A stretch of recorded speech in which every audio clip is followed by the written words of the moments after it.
Yo creo que uno debe pensar siempre como nación en que este tipo de información, este tipo de patrimonio debe prevalecer como sea.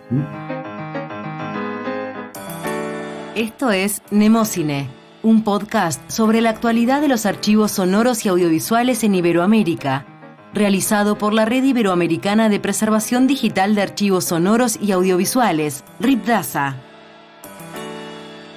Soy Francisco Miranda, estoy hablando desde Santiago de Chile y soy el responsable del capítulo chileno del proyecto RIPDASA. Trabajo en la mediateca del Departamento de Sonido de la Facultad de Artes de la Universidad de Chile. Soy tecnólogo de sonido de la misma universidad y al mismo tiempo soy conservador audiovisual. La localización de hoy: Chile. Chile es un país muy particular respecto a esta forma, ¿no?, en que se conceptúa o cómo crece el concepto de patrimonio, debido a que la tecnología en Chile, yo creo que desde los años 80 era muy barata y por lo tanto posibilitó la compra de muchos equipos para el registro de audio y de video. Entonces podemos decir de que posterior a la vuelta a la democracia acá en Chile, ¿no es cierto?, empezaron a aparecer proyectos de documentación y proyectos de archivos que ya existían desde la década de los 60, pero que estaban formados por formatos, o estaban conformados, mejor dicho, por formatos obsoletos, y que después de los años 80 empezaron a digitalizarse y empezaron a entrar en el servicio. Y las instituciones que se encargaron de eso fundamentalmente fueron las universidades. Francisco Miranda apunta que en Chile las instituciones que se encargaron de mantener el acervo documental fueron las universidades, pero que no fueron las únicas. Podemos decir que son las universidades, la Biblioteca Nacional, la DIVAN, las que iniciaron este florecimiento de los archivos y de los documentos. Sin embargo, como lo dije anteriormente, este fácil acceso al material para registro dio como resultado que paralelamente a eso, o sea, instituciones que recibían y reciben dinero del Estado, empezaron a aparecer instituciones u organizaciones de privados y comunitarias que empezaron a documentar el quehacer enfocado a ciertas temáticas. O sea, ya tendríamos ahí una segunda, como podríamos definir, una segunda área muy importante de la documentación que empieza a cubrir aspectos que tienen que ver con la realidad social, es decir, empiezan a trabajar con lo que es el registro de materiales orales, de entrevistas, enfocadas en dos temáticas: una, los derechos humanos, y por otro lado, lo que tiene que ver con la migración o la emigración al mismo tiempo de gente hacia Chile o desde Chile, como por ejemplo en este caso fue y es el proyecto de Memoria Viva, que trabaja con la documentación de todas las personas que llegaron a Chile producto del Holocausto en Europa durante la Segunda Guerra Mundial. Estas instituciones generan sus propios archivos que tienen como una lógica de acceso digital. Entonces tenemos los canales de televisión, las instituciones públicas y tenemos las instituciones o organizaciones sociales. ¿Qué otros casos y experiencias destacables existen hoy en día en Chile? Las instituciones que se encargaron de eso fundamentalmente fueron las universidades. La Universidad de Chile, la Universidad de Santiago de Chile, ex Universidad Técnica, la Universidad Católica, y por supuesto, indudablemente, lo que fue en su momento la Dirección de Biblioteca, Archivos y Museos, la DIVAN, que ahora es parte del Ministerio de Cultura de nuestro país. Es decir, la Biblioteca Nacional, los museos que pertenecían a la DIVAN y que siguen perteneciendo ahora a la nueva estructura que es el Ministerio de Cultura, y ellas fundamentalmente fueron los depositarios y que empezaron a explotar, que empezaron a digitalizar este material, más que nada por el mandato institucional de la nación. La Biblioteca Nacional como tal y todas las bibliotecas nacionales en sus diversos países tienen un rol fundamental de preservar la memoria de los países y la producción intelectual y cultural en todas sus épocas. Y en ese sentido, nuestra misión es resguardar momentos, pensamientos, historias que en un futuro puedan ser accesibles. Ella es Soledad Abarca. Está a cargo del Archivo Fotográfico y Audiovisual de la Biblioteca Nacional de Chile. El año 2009, el Archivo de Música decidió redefinir su política de colecciones y dejar solamente el archivo concentrado en música chilena. Por lo tanto, gran cantidad de soportes y de colecciones que no eran de música, pero sí estaban en soportes audiovisuales, quedaron en cajas guardadas hasta que el año 2014 me tocó a mí dirigir un proyecto, conducir un proyecto de catastro de colecciones audiovisuales y sonoras de la biblioteca para dar pie a la creación del archivo fotográfico y audiovisual, digamos, sumando la parte audiovisual al archivo fotográfico que ya existía.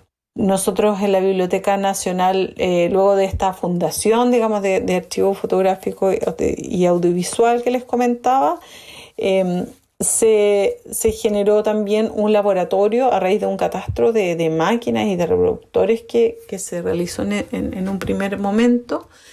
Se creó el laboratorio de digitalización y conservación y digitalización que contiene una cantidad de reproductores y de herramientas que nos permiten primero acceder a los materiales para poder analizar su contenido y luego preservarlo, estabilizarlo físicamente y luego digitalizarlo para su posterior acceso en las plataformas digitales de la Biblioteca Nacional. ¿Y qué materiales contiene este acervo?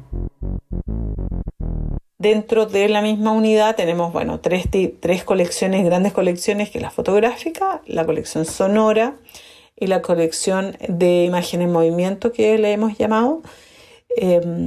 Dentro de las colecciones sonoras tenemos una colección de radio que está, si bien no existe en Chile un archivo de radio o fonoteca, nosotros estamos haciendo esfuerzos por recuperar archivos de radio lo posible a través de donaciones, a través de convenios que se están trabajando y también de adquisiciones. Hemos adquirido algunos programas de radio, algunas cintas. También tenemos una colección muy, muy importante que se denomina el Archivo de la Palabra, que fue creado en los años 60 para no solamente tener el registro de la escritura de los escritores chilenos, de los poetas, sino que además tener sus voces. ¿Por qué suena ahora tan feo eso? Nada, estaba arreglando algo. No, la maquinita. Sí. ¿Sabe qué deberíamos tener nosotras? Porque vamos a seguir patiloqueando. Una maquinita de eso, esos que hay chiquitos. Radio. ¿Los radio? Un radio. Ya, si tiene radio que uno puede oír hasta el tren, no necesita hacer contacto. ¿Cómo puede oír? Hay radios que uno puede llevar en la mano, en la playa, sí, donde quiere, sin hacer contacto, tiene batería eléctrica dentro. ¿Ah, sí? Sí, yo te puedo comprar uno. Yo tengo uno que te compré en Veracruz de regalo. Y no... Soledad Abarca reconoce la importancia de compartir conocimiento para fortalecer el trabajo de los archivos. Así como para la Biblioteca Nacional fue importante el aporte de información obtenido en Colombia y México, la institución también hace un trabajo de apoyo a archivos más chicos de Chile. Nuestra mayor intención y nuestras políticas de colecciones están orientadas a aumentar este patrimonio, a entregar además apoyo a las instituciones más pequeñas chilenas que lo necesitan. Hemos trabajado bastante con colecciones en el sur de Chile, en Rapa Nui, por ejemplo. Estamos apoyándolos técnicamente en algunos aspectos que les pueden ser más dificultosos a las regiones más aisladas de Chile. Y también creando una conciencia a través de pequeñas cápsulas audiovisuales. Hemos realizado encuentros donde hablamos de estas temáticas. Hemos participado de los encuentros que ha realizado el Archivo Música, los encuentros de archivos musicales y sonoros. La idea es generar una red, y que es importantísimo lo que está haciendo RIPDASA también, es generar una red de apoyo profesionales que nos ayuden también a instalar y a consolidar políticas de Estado para la protección del patrimonio audiovisual y sonoro chileno y latinoamericano, por supuesto.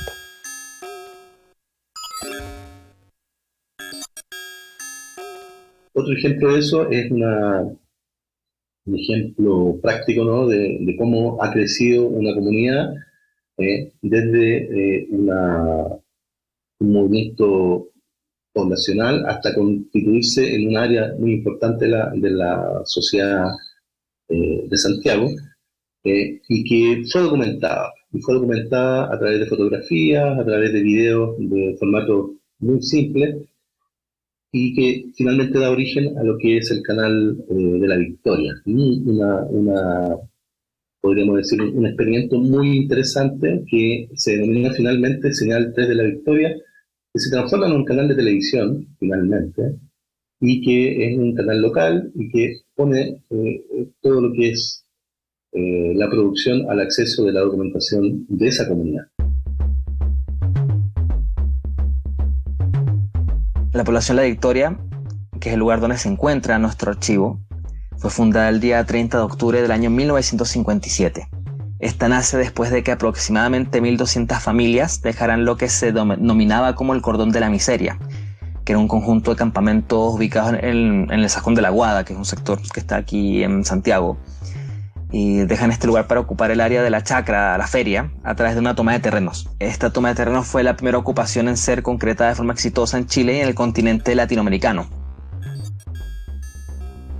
Conocemos ahora la experiencia de Señal 3 La Victoria, primer canal comunitario de Latinoamérica, en la voz de su responsable de archivo, Rodrigo Carrasana. Al final del régimen militar, en el año 1990, algunos pobladores sintieron la necesidad de documentar su pasado y presente a raíz de la frustración existente con los medios nacionales establecidos, que no lograban representar la realidad cotidiana de la población y de los sectores populares. De esta manera, con cámaras en mano y por iniciativa propia, comienzan a grabar escenas del diario vivir en la capital y en sus sectores, y a mostrarlas en distintas zonas de la ciudad a través de actividades comunitarias abiertas. Esta iniciativa fue la semilla para la fundación del canal de televisión comunitario Señal 3 La Victoria, que funciona de manera oficial desde 1997. En este contexto, el canal 3 La Victoria ha producido mucho material desde su fundación, sobre la vida en la población y sobre los temas y problemas que le interesan a la comunidad. Es un acervo gigante, hay muchos videos, no solamente desde el punto de vista análogo, pues hay videos de 8 milímetros, VHS, Betacam, cintas Betamax. También hablar de material que nos ha llegado como donación de otras personas, otros productores. ¿Y qué tipo de archivos atesoran? Hay una serie de entrevistas que el Polo hizo en la avenida departamental, cerca de donde está La Victoria, a raíz de un basural que se estaba armando, curiosamente un basural que hasta el día de hoy existe. Estas entrevistas datan del año 2003. Rodrigo se refiere a Polo Lillo, histórico director de Señal 3, fallecido a fines de 2021. Donde él empieza a entrevistar a distintas personas que transitaban, vecinos y vecinas de La Victoria, sobre qué opinaban del basural, qué opinaban como del estado de preservación del ambiente del sector. Y en una de esas entrevistas, él decide acercarse a preguntarle a una chica llamada Tamara, que oscila entre los 6 y 7 años, por lo que puedo detectar en el video.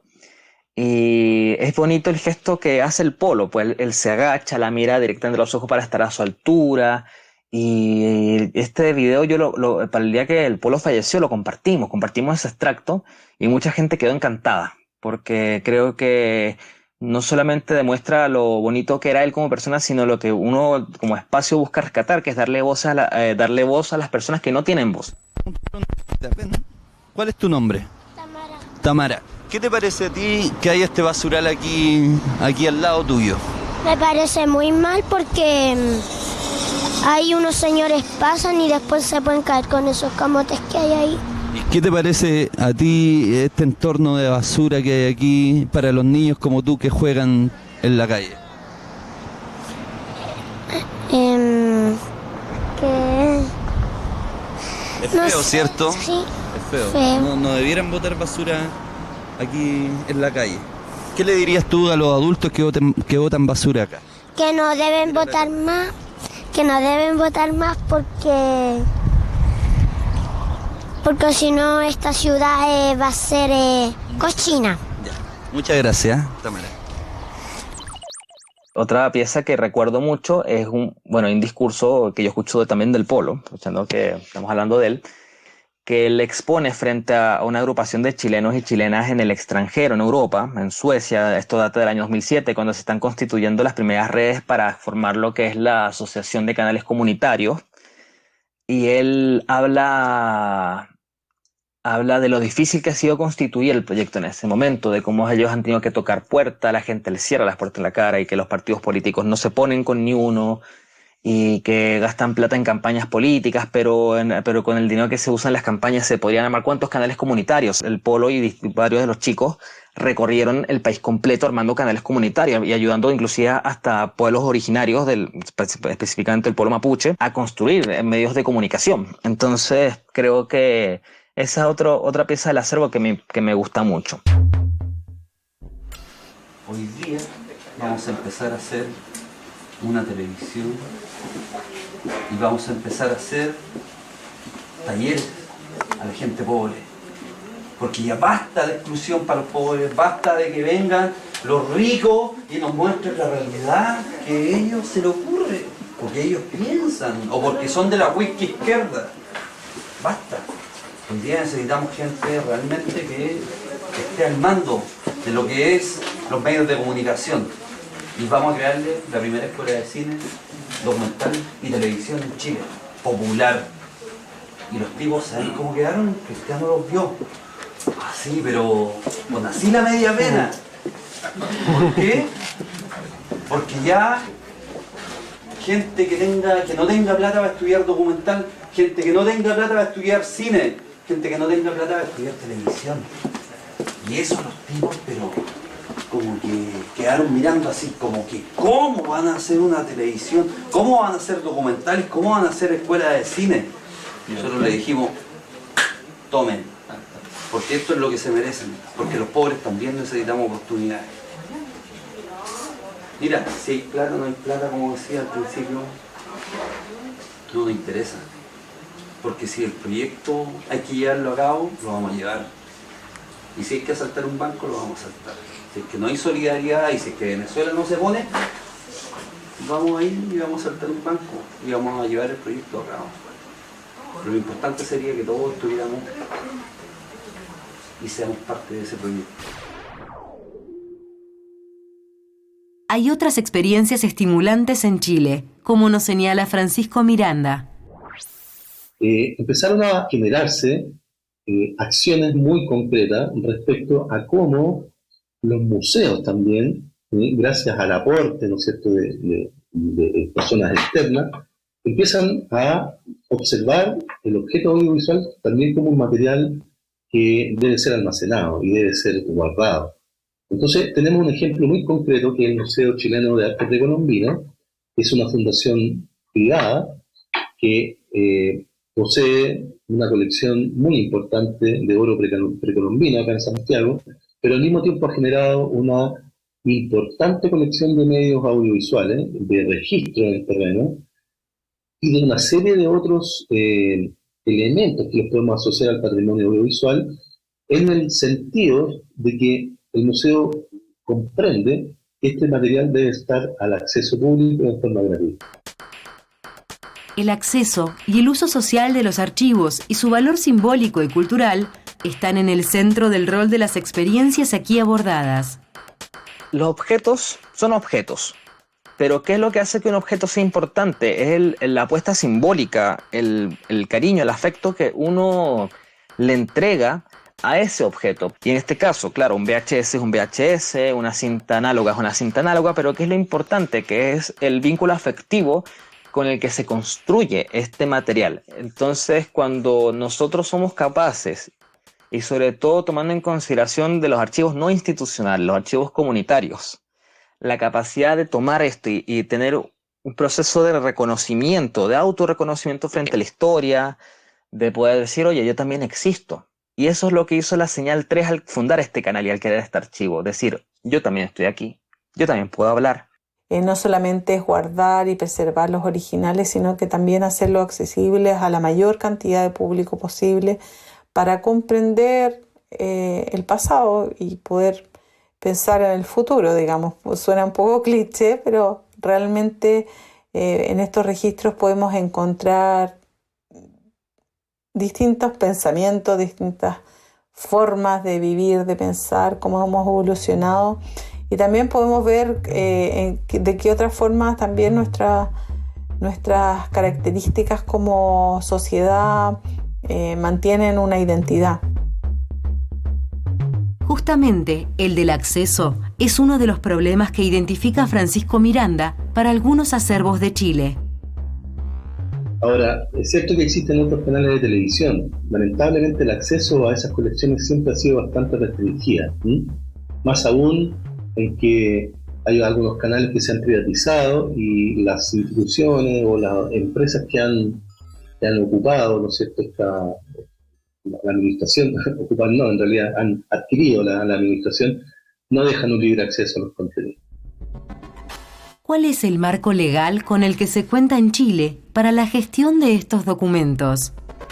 Podemos decir que las instituciones privadas no están obligadas a cumplir con ninguna ley en este momento, sino que debido a que son instituciones privadas pueden disponer de estos materiales como les tienen conveniente.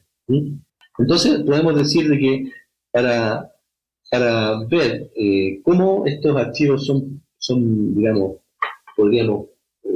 son como entendidos, hay que partir por la ley de propiedad intelectual. Es la ley 17.336, que tiene que ver con la ley de propiedad intelectual, que en primer lugar, en uno de sus artículos, reconoce, ¿no es cierto?, reconoce la potestad, ¿no es cierto?, o el manejo de los materiales en preservación. O sea, por primera vez, esta ley ya da cuenta, ¿no es cierto?, de que hay instituciones que sí pueden almacenar información, que la pueden preservar, y les da una cierta una jurisdicción sobre ellos.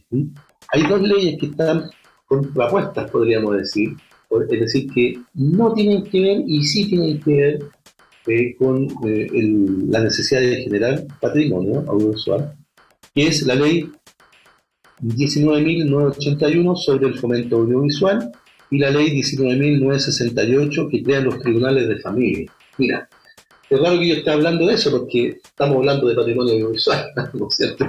Pero sin embargo, aquí ocurren dos cosas muy importantes, porque la ley de fomento audiovisual reconoce la necesidad de la preservación del patrimonio fílmico y audiovisual de Chile, a través de la creación, ¿no es cierto?, de fondos a los cuales los productores pueden acceder y pueden realizar actividades para editar, para restaurar y para producir materiales con valor patrimonial. Por otro lado, la ley que crea los tribunales de familia en el año 2004 deja en el artículo 10 muy claro que los elementos probatorios para juicios en donde se tenga que tomar algún dictamen o una sentencia pueden ser consideradas las grabaciones y todos los registros electrónicos.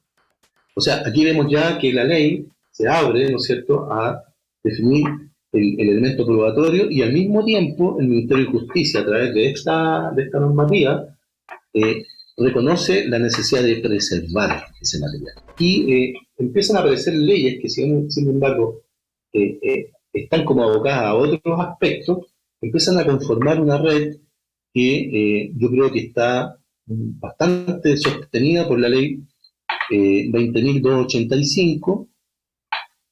Déjame ver bien acá porque creo que yo tengo el número. Sí, no. La ley 20.285 que crea el acceso a la información pública, es decir, es la ley de transparencia. ¿Sí?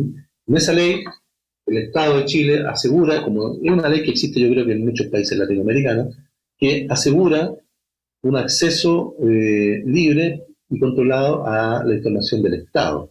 Entonces, aquí por primera vez también aparece el concepto de archivo, fundamentalmente yéndose hacia el lado del concepto de papel, ¿no? El expediente, el documento que da testimonio, ¿no es cierto?, de una transacción histórica, etcétera. El depósito legal es la obligación de las personas o entidades relacionadas a los archivos de entregar sus colecciones al Estado para que éste garantice su custodia, conservación, difusión, acceso y preservación de los archivos. ¿Qué sucede con esto en Chile? Yo creo que la respuesta todavía no es completamente positiva, en el sentido de que no hay un gran depósito o no hay un archivo audiovisual como por ejemplo en México, que es la Mediateca, o sea, la Fonoteca Nacional. En Chile no existe eso todavía, pero es la Biblioteca Nacional la que es responsable en este momento de mantener lo que se denomina el depósito legal. Es decir, existe efectivamente una unidad en la Biblioteca Nacional que recibe a lo menos 3 copias de cada material editado y que cumple con las instrucciones correspondientes y que de alguna forma está como cumpliendo la ley.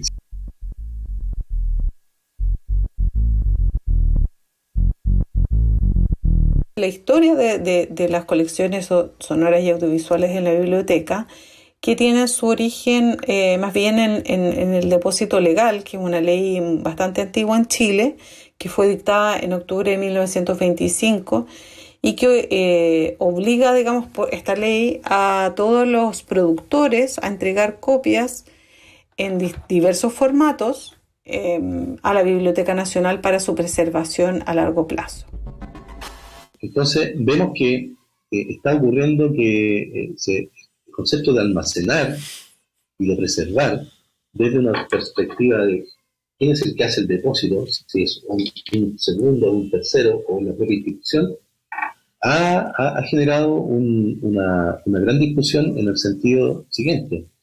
Las instituciones se preguntan si es necesario llevar a un tercero el almacenamiento o asumir los costos de almacenamiento digital en sus propias dependencias.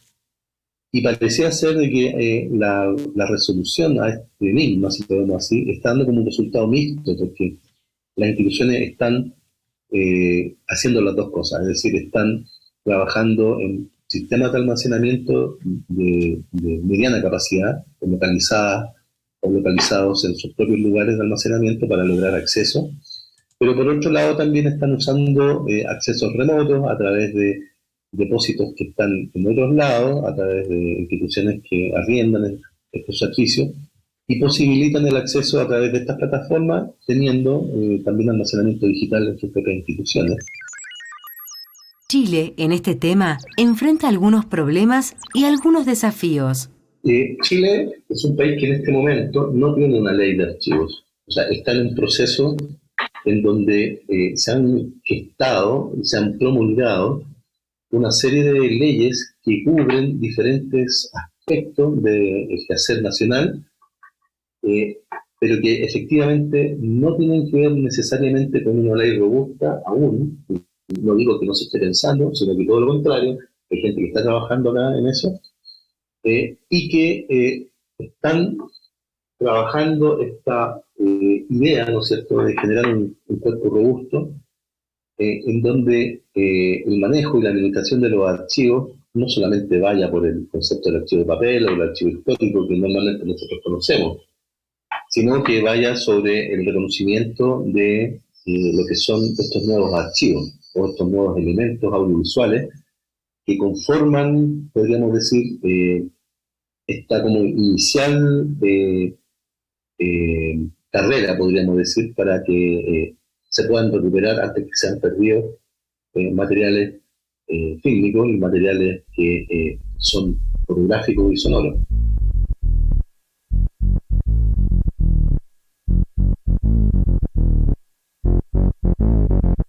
Pero también está el factor geográfico, que revela la fragilidad del resguardo de los archivos.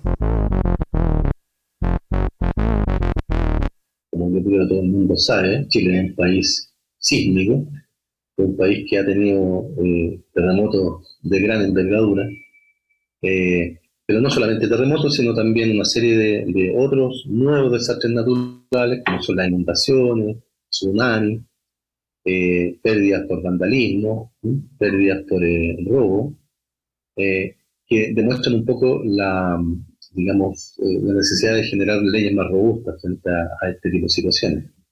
Mira, mi preocupación fundamental en todo esto es que, como tú sabes también, la fragilidad del patrimonio digital, fundamentalmente entendido en lo que significa tener zonas de almacenamiento, que son discos duros, que son servidores únicos en un solo lugar o distribuidos, es decir, ubicados en diferentes lugares, y además la alta densidad de información que es necesario almacenar para optimizar los espacios, y la necesidad, ¿no es cierto?, de valorar realmente este patrimonio, o sea, valorar lo que significa tener patrimonio digital.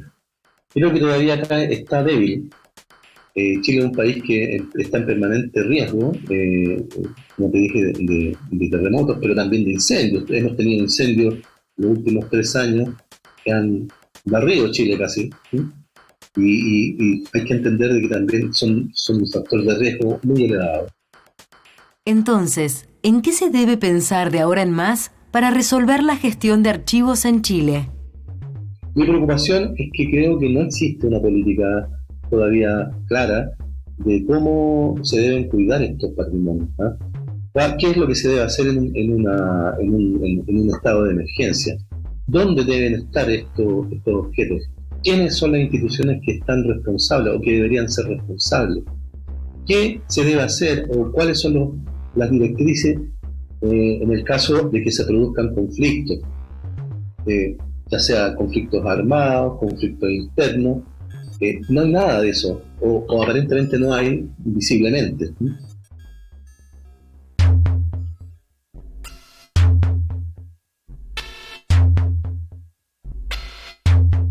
El de Chile es un caso con variedad de experiencias innovadoras y con gran potencial, tanto públicas como privadas y comunitarias, con un marco legal aún algo disperso, pero que sirve como herramienta para la gestión de los acervos, que sigue dependiendo mucho del empuje y la fuerza de los apasionados y apasionadas por conservar y movilizar la memoria social a través de darle vida a esas piezas sonoras y audiovisuales, como parte del patrimonio común de la sociedad chilena.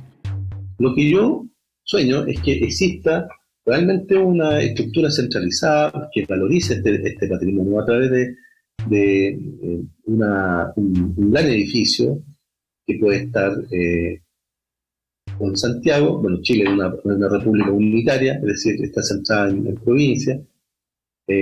Podrían haber también puntos localizados en las provincias más alejadas de Chile que permitan generar, primero que nada, desarrollos de creación de archivos o fondos documentales de sus localidades. O sea, eso yo creo que sería como un sueño que yo tengo.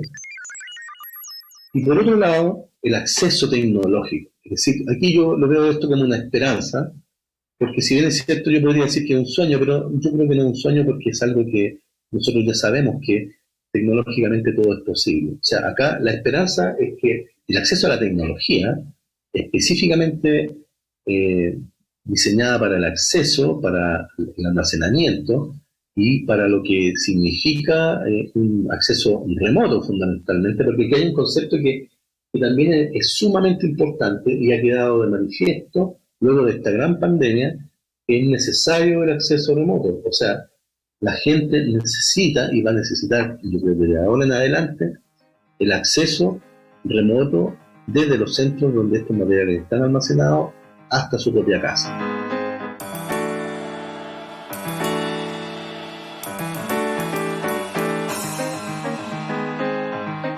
Escuchaste Nemocine, un podcast sobre la actualidad de los archivos sonoros y audiovisuales en Iberoamérica, realizado por RIPDASA, Red Iberoamericana de Preservación Digital de Archivos Sonoros y Audiovisuales. Capítulo Chile.